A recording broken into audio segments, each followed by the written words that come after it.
되십니까? 네,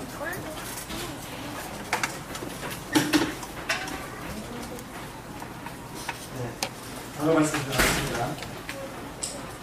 지난번에 제가 사무엘과 그 아들들을 통해서 우리의 인생의 마지막까지 신앙을 지탱해 줄 수 있는 비결에 대해서 함께 나눴을 것을 혹시 기억하시는지 모르겠습니다. 그때 제가 드렸던 그 말씀은 여호와를 경외하는 것이 지혜의 근본이요 그 것이라 아는 것이 원천이다. 여호와를 경외하는 것이 우리의 신앙을 우리 인생의 삶의 마지막까지 지탱하여 줄 수 있는 근본적인 비결이었다는 것을 드렸었습니다. 오늘은 그렇다면 여호와를 경외한다고 하는 것이 도대체 무엇이냐, 여호와를 경외하는 것이 무엇인가에 대해서 말씀을 통해서 상고해 보기를 원합니다. 성경 말씀에 그 경외라는 표현은 참 자주 사용이 되고 있는 단어인데요. 이 경외라는 단어를 원어적으로 살펴봤을 때 잘 아시겠지만 두려워하다, 두려움, 이러한 의미가 있습니다. 그런데 여러분, 이 두려움이 단순히 어떤 그 공포심이라든지 또는 그 두려움의 대상이 나를 해칠지도 모른다는 이런 겁을 내는 이러한 종류의 그 두려움을 말하는 것일까요? 두려움이라는 감정을 이야기할 때는 거기에 여러 가지 측면들이 있는 것을 볼 수가 있는데, 성경에서 우리에게 말씀하시고 있는 경외함, 그 두려움은 그와 같은 종류의 의미를 가지고 있는 것으로 보여지지 않습니다. 몇 가지 예들을 관찰할 수가 있을 텐데, 먼저 창세기 3장 10절을 보겠습니다.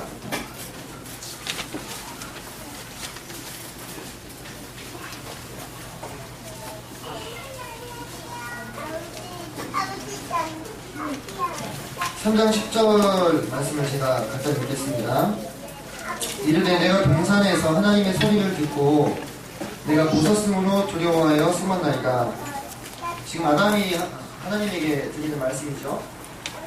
하나님께서 먹지 말라고 했던 선악과를 따먹고 하나님께 벌받을 것이 두려워서 숨어있는 이 아담의 모습을 보면서 우리가 아담이 지금 하나님을 경외하고 있다고 말할 수 있습니까? 그럴 수 없죠.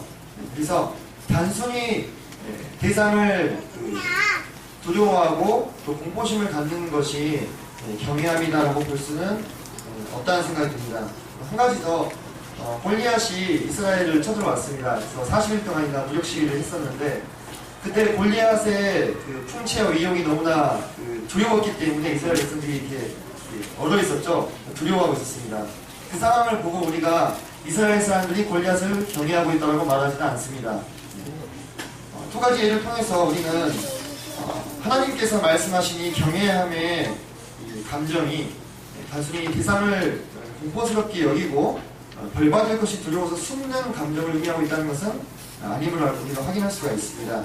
그렇다면 이 두려움은 어떤 종류의 두려움이 될 것인가, 이 경외함은 우리에게 어떠한 종류의 것이 될 것인가.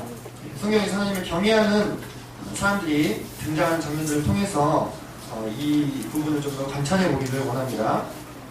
출애굽기 1장으로 가시겠습니다. 조금 더 넘기시면 출애굽기 1장이 나옵니다.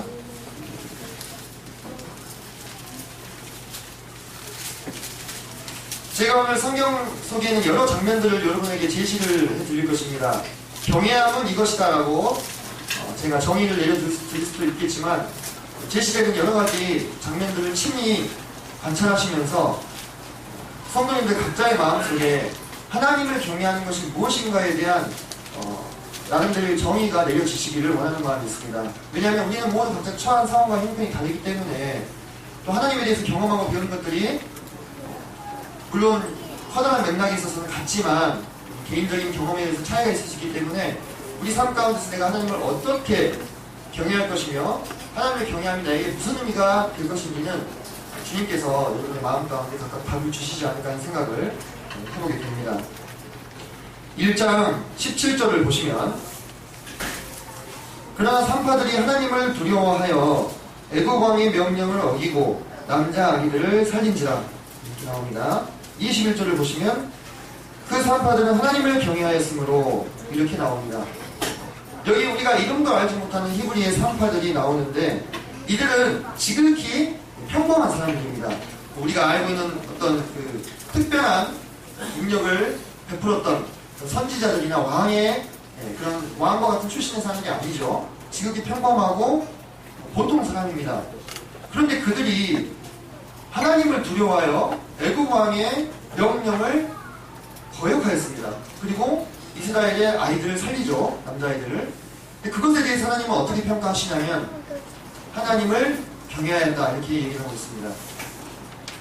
자, 우리가 여기서 살펴볼 수 있는 어떤 관찰할 수 있는 이미지는 사람파들이 하나님을 두려워했는데 우리가 앞서 살펴봤던 골리앗 앞에 이스라엘이나 또는 하나님 앞에 범죄한 아담이 갖고 있었던 그런 종류의 감정은 아닌 것임을 우리가 알 수가 있습니다.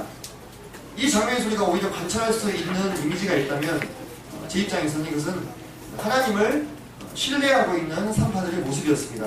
하지만 그것이 무척이나 어려운 상황이었다는 것을 아실 필요가 있는데 당시에 이스라엘은 이미 애굽에서 400여 년 가까운 세월 동안 종살이를 하고 있었고 그 가운데 많은 불의한 일들이 있었을 것입니다.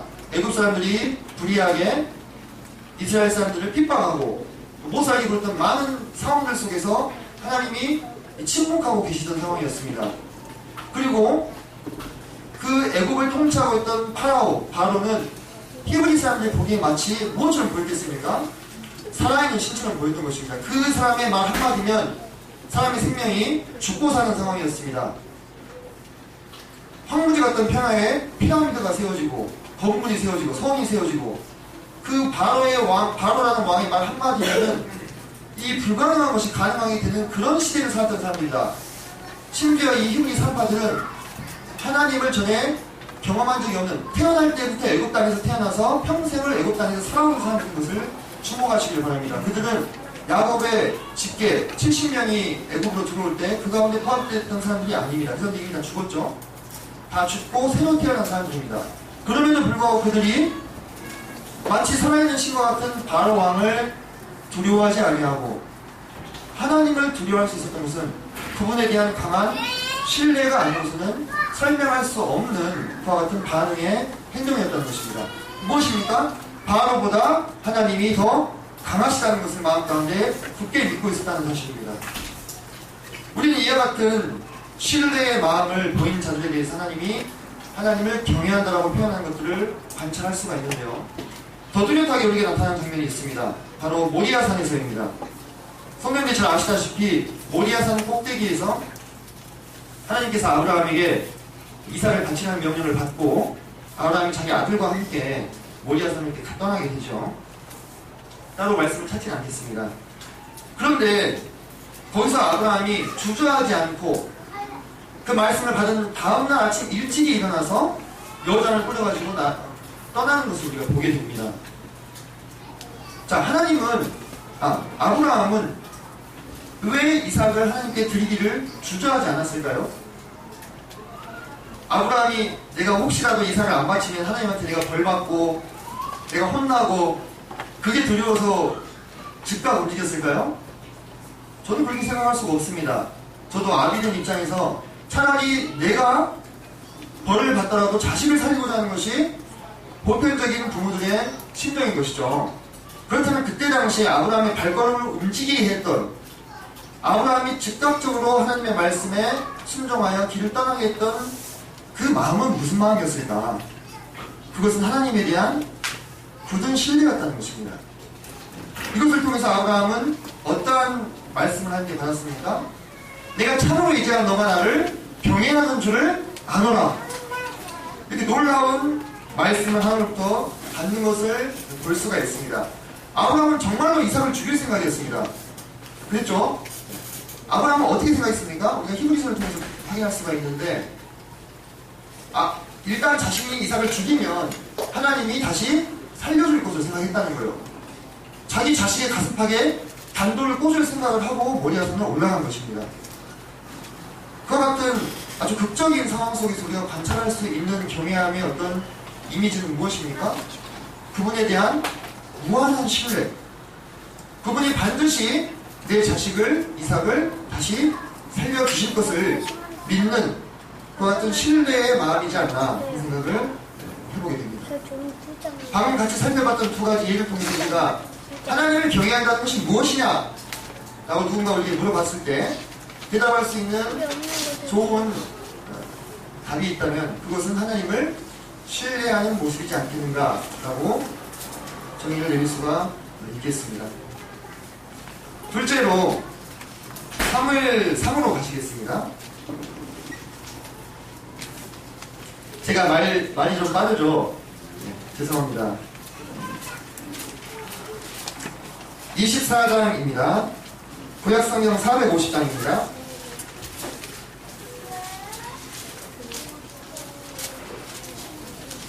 구약성경 450페이지 사무엘상 24장 5절을 보시겠습니다.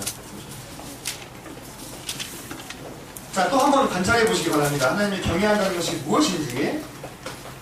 자, 5절로 6절을 제가 읽겠습니다. 그리한 후에 사울의 옷자락 뱀으로 말미암아 다윗의 마음이 찔려 자기 사람들에게 이르되 내가 손을 들어 여호와의 기름 부음을 받은 내 주를 치는 것은 여호와께서 금하시는 것이니 그는 여호와의 기름 부음을 받은 자가 됨이니라.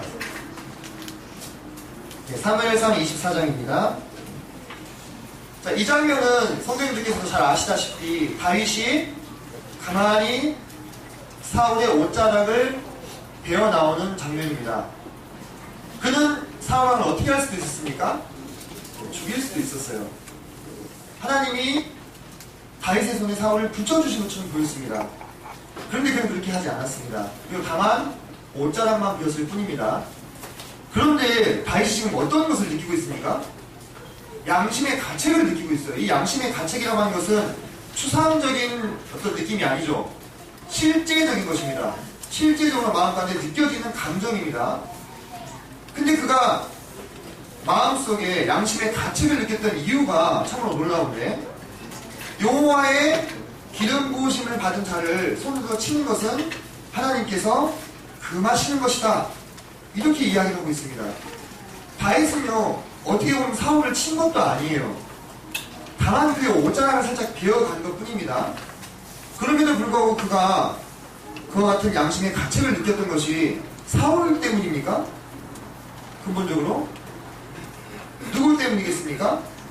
하나님 때문인 것이죠.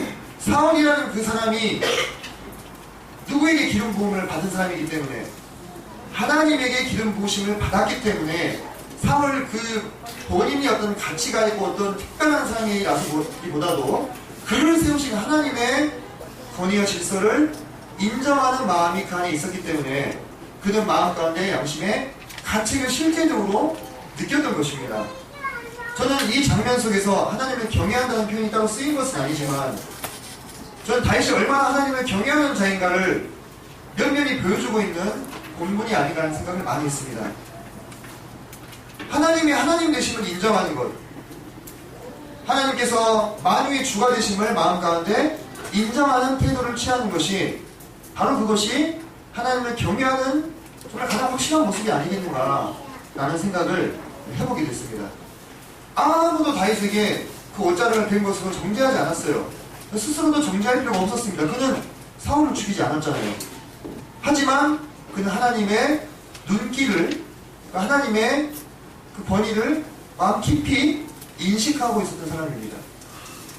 자, 한 장면을 또 보도록 하겠습니다. 창세기 39장 9절로 가시면 본문을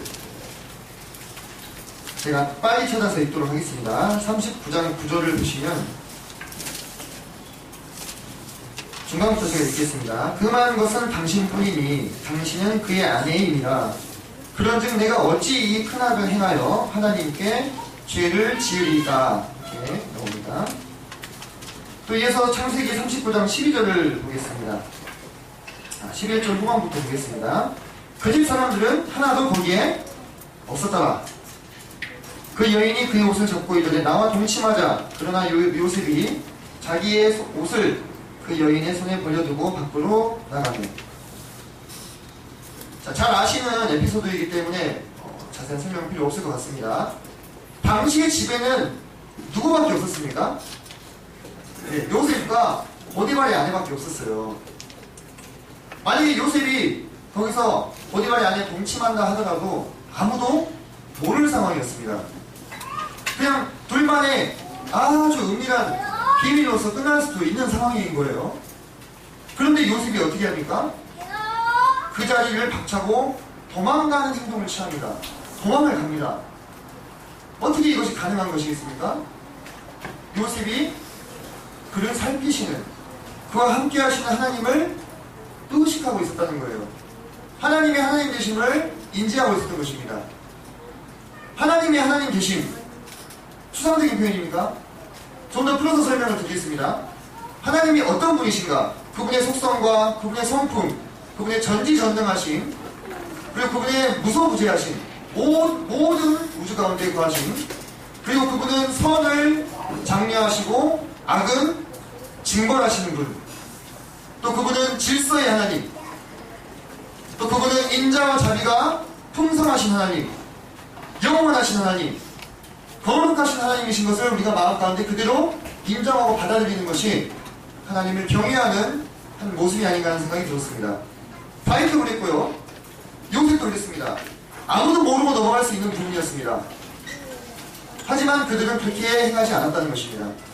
다윗은 자신이 마음에 느꼈던 이 양심의 가책으로 인하여 자신의 부하들을 모아놓고 이야기를 합니다. 하나님의 기름 부으신 바리다를 치는 것은 여호와의 금하시는 것이다. 또 요셉은 아무도 모르고 지나갈 수 있는 그 상황에서 하나님의 함께하심을 마음 가운데 항상 인식하고 그 자리를 박차고 도망가는 행동을 취함으로써 그가 얼마나 하나님을 경외하는 자인지를 그 삶으로 우리에게 오늘까지도 증거하고 있는 것입니다. 또 다른 장면을 한번 우리가 넘어가 보도록 하겠습니다. 여호와를 경외한다는 것이 무엇이냐? 오늘의 우리에게 주어진 질문이 바로 이것입니다. 네. 도대체 여호와를 경외한다는 것이 무엇이냐? 네.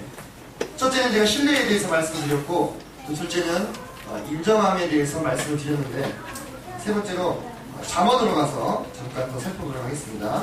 잠언 8장입니다.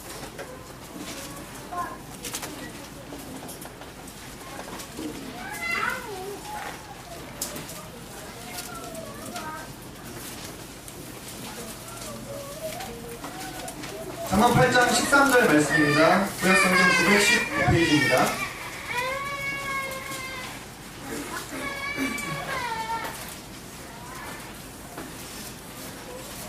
자, 8장 13절 말씀을 함께 읽도록 하겠습니다. 시작. 여호와를 경외하는 것은 악을 미워하는 것이라. 나는 교만과 거만과 악한 행실과 패역한 일을 미워하느니라. 자, 여기는 정확하게 A는 B다라고 이렇게 이야기를 해주고 있죠. 여호와를 경외하는 것은 악을 미워하는 것이다, 이렇게 이야기를 하고 있습니다. 악을 미워하는 것이 곧 여호와를 경외하는 것이다, 이렇게도 이야기할 수 있겠죠. 왜 악을 미워하는 것이 여호와를 경외하는 것입니까? 하나님께서 악을 미워하시기 때문이죠. 그렇죠?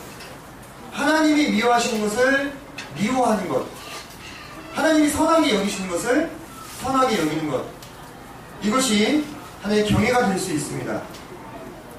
자, 이와 관련하여 하나님이 미워하시는 것을 만약에 내가 사랑한다고 한번 생각해 봅시다.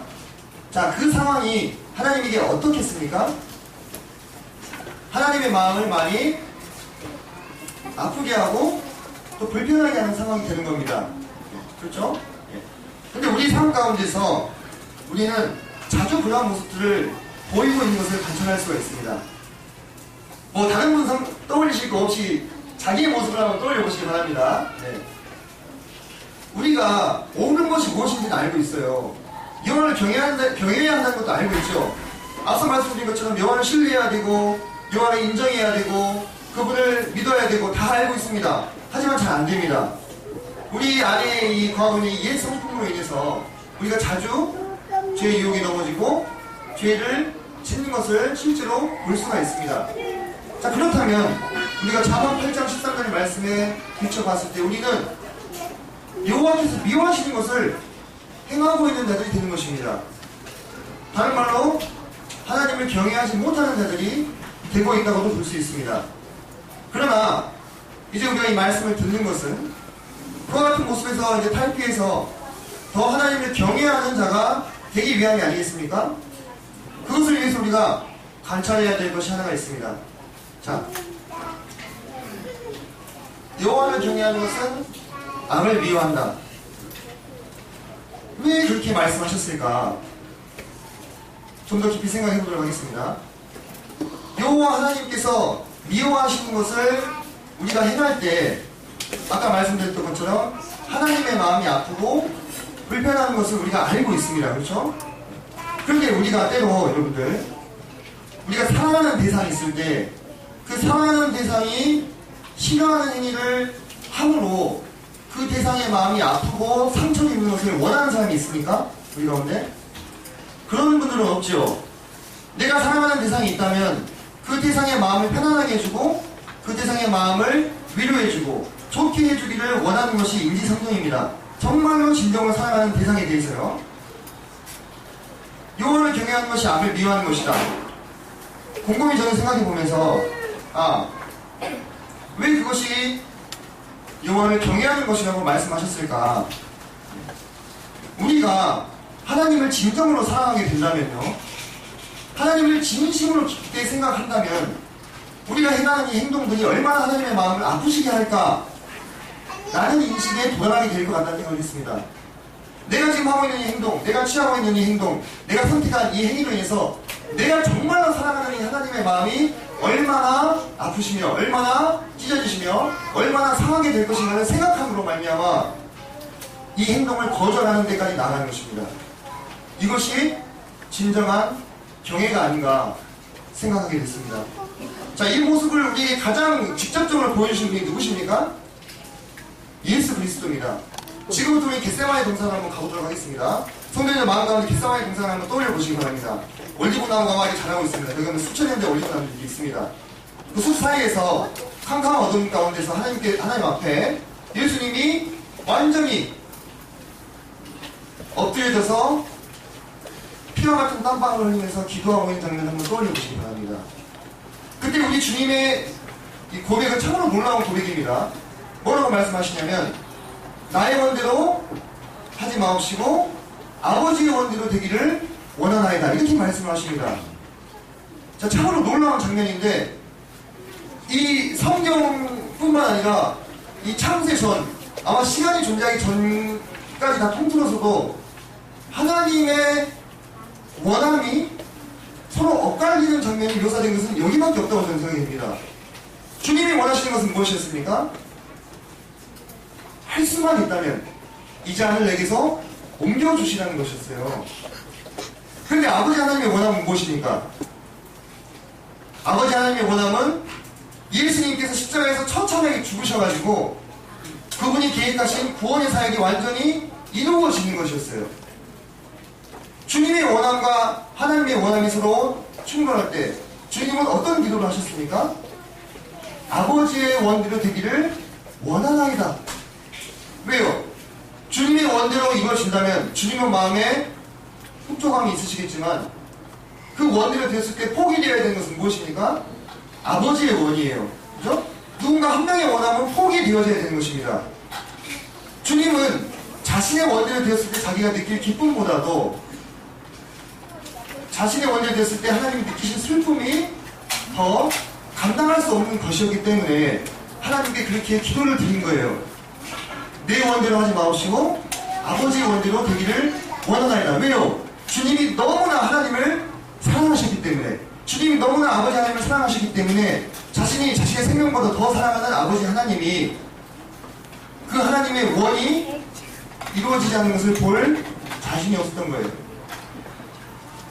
제가 지금 무슨 얘기를 드리고 있는지 아시겠습니까? 우리는 경외라는 단어가 무엇을 의미하는지 앞서 살펴봤습니다. 그것은 두려움이라고 했습니다. 하지만 이 두려움의 깊은 곳에는 무엇이 근본적으로 자리 잡고 있습니까? 그 대상에 대한 깊은 사랑이 자리를 잡고 있다는 것입니다. 성경을 한번 생각해 보시기 바랍니다. 우리가 이것은 우리가 받기만 한 어떤 사랑에 대한 이야기가 아닙니다. 우리는 하나님이 사랑의 하나님이라고 이야기를 합니다. 하나님께 사랑받기를 원합니다. 하지만 언제나 사랑이라는 것은 쌍방향적인 것입니다. 우리는 하나님께 사랑을 받는데요, 이 경외함이라고 하는 것은 우리가 받은 사랑에 대해서 어떻게 우리가 반응을 할 것인가에 대한 문제입니다. 하나님의 사랑을 받은 자로서 그 사랑을 베푸신 하나님께 어떻게 내가 이 사랑을 다시 보여드릴 것인가, 어떻게 그분을 경외함을 나타낼 것인가. 여러분들 다 자녀들이 있으시죠? 자, 건강한 부자 관계는 어떤 관계입니까?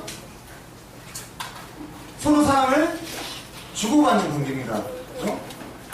일방향적인 것이 아닙니다. 아버지는 자식을 엄청나게 사랑하는데 자식은 아버지를 외면해버려요. 이건 건강한 관계입니까? 그렇다고 볼 수 없습니다.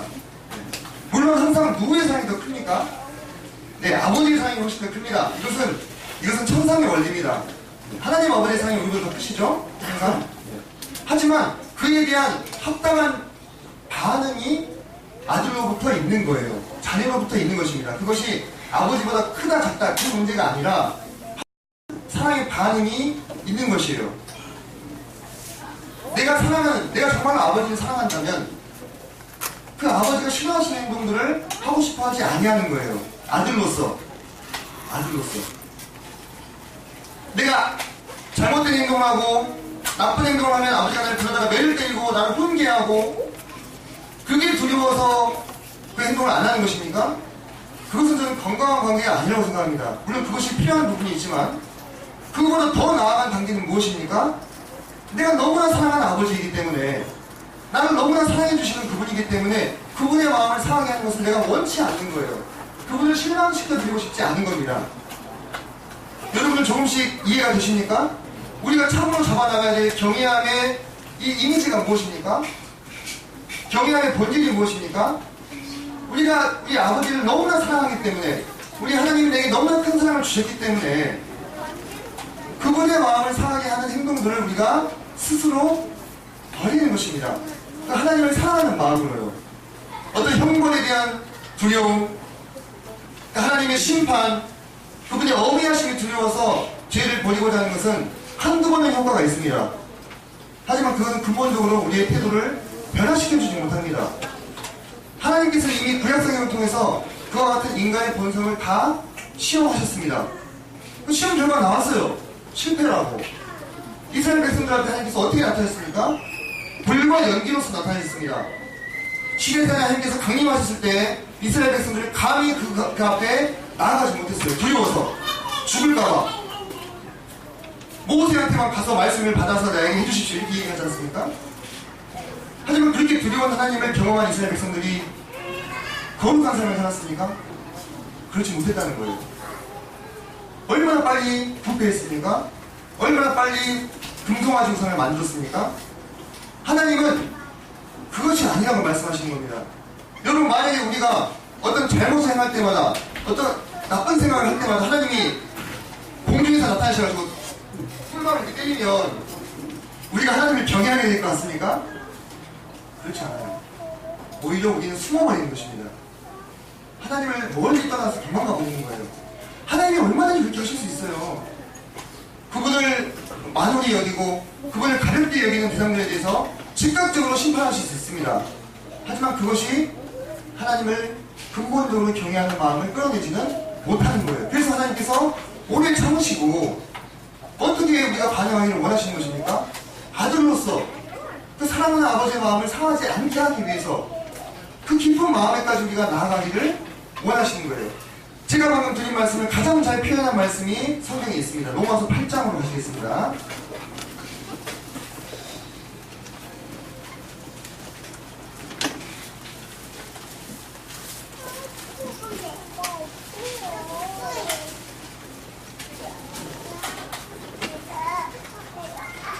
(8장 15절입니다) 로마서 8장 15절을 같이 읽도록 하겠습니다. 시작. 너희는 다시 무서워하는 종의 영을 받지 아니하고 양자의 영을 받았으므로 우리가 아빠 아버지라고 부르짖느니라. 여러분, 우리가 뭐입니까? 하나님께 대하여 인연하십니다. 우리는 더 이상 종이 아닙니다. 물론 단면적인 의미가 있습니다만 지금 주제와는 상관이 없기 때문에 깊이 말씀드리지 않겠습니다. 우리는 종이 아닙니다. 더 이상. 우리는 양자의 영을 받은 자들입니다. 이 천지 만물과 우주를 주신 하나님이 우리 아빠가 됐습니다. 아빠. 우리 아버지예요. 그런데 그 앞에서 우리가 그 아버지를 경외함에 있어서 마치 이 땅에 사이좋은 부자 관계에서 아들이 아버지를 공경함과 같이 아들이 아버지의 마음을 흡족해 해드리기 위해서 애쓰는 것처럼 우리가 하나님의 마음을 흡족해 해드리기 위해서 그분이 미워하시는 악을 미워하는 것, 그분이 미워하시는 악을 버리는 모습을 보이는 것이 무엇입니까? 바로 진정한 의미의 경외인 것입니다. 심판과 형벌의 두려움으로 인하는 것이 아니라 아버지 되신 하나님을 사랑하는 마음으로, 결국은 사랑의 마음으로, 경외함도 사랑으로 성취할 수 있는 거예요. 제가 지난 시간에 말씀드렸습니다. 여호와를 경외하는 것이 우리의 신앙을 우리 삶의 마지막 순간까지 이끌어줄 수 있는 비결이다. 이렇게 얘기를 드렸어요. 그리고 오늘 우리는 경외함이 무엇인가에 대해서 이야기를 나누고 있습니다. 근데 결국 우리가 경외함이 무엇인가에 대해서 관찰할수록 그 깊은 곳에 있는 것은 두려움이 아니라 사랑이라는 것입니다. 여러분, 오늘 말씀을 통해서 여러분들이 마음 가운데 각자 답을 얻으시기를 바랍니다. 제가 신뢰와 인정함과 사랑이라는 세 가지 어떤 단어로 정의를 드렸지만 저는 이곳에서 그치지 않기를 바랍니다. 다윗과 요나단의 일을 아실 것입니다. 요나단은 아버지 사울을 배반하기까지 다윗을 사랑했어요. 그죠? 이것은 100% 들어맞는 이해는 아니지만 참고를 위해서 제가 말씀을 드리는 것입니다. 그 요나단이 무엇이라 얘기하냐면 다윗에게 내가 내 말대로 다 하겠다 이렇게 얘기합니다. 내가 내 말대로 다 하겠다. 요나단이 다윗에게 그렇게 할 수 있었던 것은 그 이유가 무엇 때문이었습니까? 다윗을 정말 자기 생명처럼 사랑했기 때문이에요. 정말 요나단에 우리도 대입하고 다윗에 하나님을 대입해 보시기 바랍니다. 우리가 하나님께서 원하시는 걸 다 하겠습니다 라고 얘기할 수 있는 그 동력이 무엇입니까? 형벌 때문입니까? 두려움 때문입니까? 아니요. 그것은 우리를 구원해 주신, 우리의 죄를 다 사해 주신, 우리 위해서 그분의 아들을 죽이시기까지 우리를 사랑해 주신 우리의 아빠 되신 하나님을 정말 깊이 사랑하는 마음으로 아버지, 제가 아버지 원하는 대로 다 하겠습니다. 제 원대로 하지 마옵시고 아버지의 원대로 하시기를 원합니다라는 경외함의 극치의 고백이 우리 삶 가운데서 있어야 되는 것입니다. 그러할 때 우리의 신앙이 흔들릴 수 있겠습니까? 우리 신앙은 그 하나님을 향하여 끝까지 나아갈 수 있는 신앙이 되는 것입니다. 오늘 성도님들 각자의 마음 가운데 하나님께서 우리 남은 삶 가운데 어떻게 하나님 경외함을 실천하며 추구하며 살아야 될 것인지 답을 주시기를 간절히 원합니다.